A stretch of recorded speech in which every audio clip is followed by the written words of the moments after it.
So I'm of a couple of minds when it comes to what we tell kids in high school. I've done a number of programs.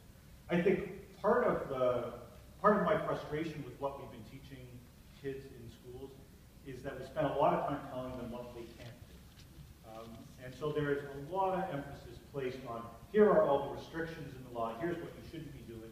And nobody is saying that we ought to get out there and say, you know what, you should file share to your heart's content. I mean, this is infringing activity in many instances, and I think that there's nothing wrong with recognizing that, making sure that they're aware that, in fact, some of the activities, whether peer-to-peer activities, isn't always infringing, but some of the activity may be infringing, and if they're downloading the latest movie that's still showing, there's a reasonable chance that that's infringing activity. And I think it's important to educate them about that.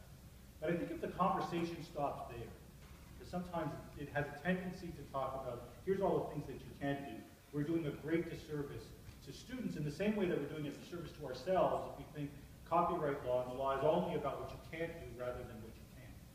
And so I think that we need to recognize that, let's take user-generated content as an example. I think it's a terrific example of the way in which that generation increasingly expresses itself. That's basic freedom of expression. They look at the opportunity, whether it's in a media course or some other kinds of courses, to say, how do I pull together these different pieces to try to express what I'm thinking and try to provide it in a way that my fellow students will understand differently from how it might be from a more traditional, conventional standing in front of the class and speaking out. That's something that we ought to encourage. And I have to say that too often I hear students saying, well, you know, I engaged in a little bit of copyright infringement. I grabbed some of those images and I created some of this remix. And the answer is no, you didn't.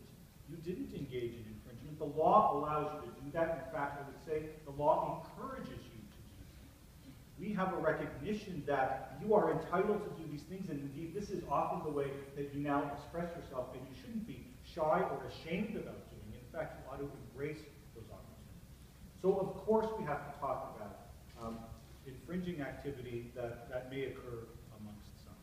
But if we only talk about that, and we don't talk about the opportunities and flexibilities that have increasingly arisen, not only are we doing them a disservice, but we are providing them with the impression that copyright is just about all of these restrictions and that somehow they're violating the law all the time, when in many instances, that's simply not the case. Awesome. Thanks very much.